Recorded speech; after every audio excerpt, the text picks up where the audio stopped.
Welcome to 365 Christian Men, where every day we aim to inspire and encourage with real-life stories about men.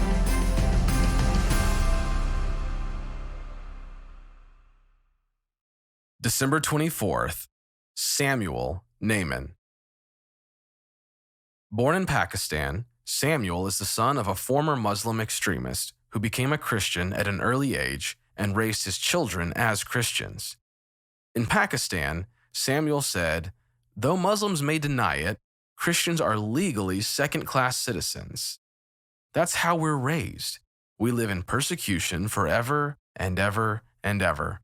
That's the way things are." This is the legacy of believers in Pakistan.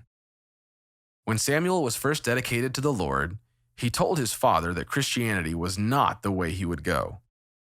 "We were used to missionaries," Samuel said. "They came, they had their meetings, but..." You can imagine Samuel shrugging. These things didn't impact him. But in February 1980, a team of Christian young people, just a little bit older than Samuel, showed up and spent their days in the streets talking to people. And in the evenings, the young people preached Jesus with boldness and great joy. I saw these young dudes fired up for Jesus. I asked myself, how come they have this passion and I don't? Samuel went forward, received the saving grace of Jesus, changed majors, and joined Operation Mobilization. Now, more than 40 years later, Professor Samuel Naaman teaches at Moody Bible Institute and is president and co-founder of the South Asian Friendship Center. In today's story, Samuel is speaking with a former student. When we give our anger to the Lord, He replaces it with peace. It was 30 years ago today, actually. Samuel's voice caught. A minute of silence. Gathering himself, he continued to speak in his strong Pakistani accent. "It took just one bullet, and my brother paid the ultimate price for sharing the gospel." Pakistani brothers Samuel and Joseph worked together as evangelists, giving out Bibles and preaching the good news throughout cities and villages in Pakistan. Often seen as a threat by Muslim religious extremists, this was dangerous work. And one day, it became deadly. On June 2nd, 1990, an extremist group shot and killed Joseph. Devastated, Samuel grieved. He was in pain, and he felt tempted to give in to bitterness. But God's love was more powerful. Samuel trusted the good news of Jesus, and his trust grew stronger. He made up his mind to continue the work his brother had given his life for. "The commitment and calling of the Lord never change," Samuel says. He went on to minister in countries all around the world before he settled in Chicago to run a center for South Asian immigrants. "There were hard times. I've been thrown in jail. I've been depressed sometimes, but I kept moving. It's not about numbers. I go after one. Can I influence one to find Christ? Let me tell you a story about one."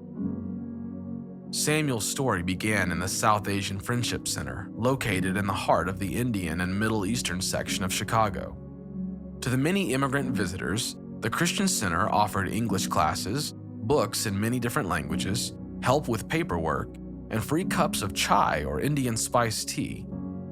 Over one of those cups of tea, Samuel met Ram. Recently arrived in Chicago from India, Ram was after the American dream. Or so he said. Interested in the books for sale, Ram had wandered into the center. When he realized he was in a Christian-run organization, he became incensed and verbally raged against Christianity. Samuel's co-worker David was taken aback by Ram's forcefulness. But Samuel, who shared a similar culture with Ram, gently explained to Ram that Hollywood movies were not reality, and they were certainly not an accurate representation of Christianity.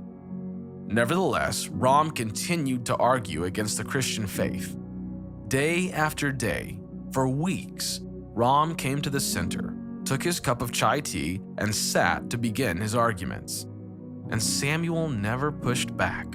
He quietly listened, poured tea, and became a real friend to Ram. Finally, Samuel told David, "I feel Ram is ready to hear the gospel message." David was shocked. There was no way Ram was ready. But Samuel was confident. He has emptied himself of all his anger and bitterness. He is ready to be filled with the message of the hope of Jesus. It was hard to imagine how Samuel had hope for this man who was so opposed to Christianity. Samuel explained, "I could see that Ram wasn't just arguing to claim victory. He came so often to talk to us because he really wanted to know. He really wanted answers. His heart was open, and we were filling his need for fellowship." Samuel and David asked Ram if he would be interested in finding the answers to his questions in the Bible. That is when Ram admitted he had fled India to escape serious problems. He was on the verge of buying a Bible in the bookstore the first day he had come to the center, but his anger at Christians got in the way. He eagerly accepted the idea of studying the Bible. A few weeks after hearing the gospel, waving his wallet, Ram burst into the center. "I prayed to Jesus and he heard me. I lost my wallet on the street and I prayed I would find it, and there it was, blocks and blocks away, laying there on the sidewalk, and all my money is still there." Ram announced that he would like to be a follower of Jesus.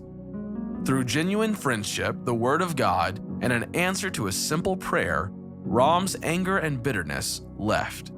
In their place, he was filled with the peace he had been searching for.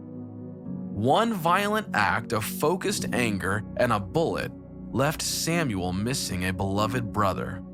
But he let God's love fill that emptiness.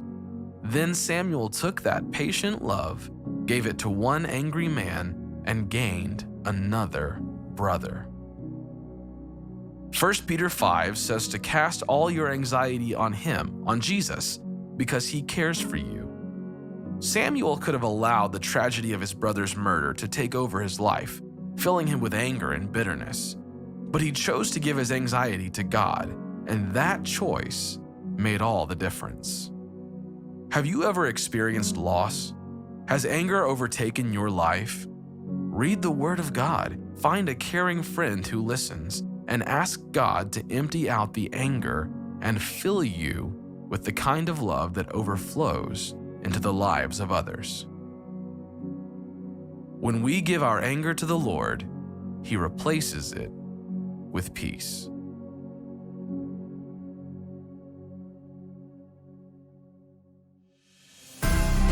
Thank you for listening to today's story. Every day of the year, our hope is to inspire you with real-life stories of faithful men who have gone before us. Hebrews 12:1 says, "Therefore, since we are surrounded by so great a cloud of witnesses, let us lay aside every weight and the sin that so easily ensnares us. Let us run with endurance the race that is set before us." Join us tomorrow for another story at 365christianmen.com.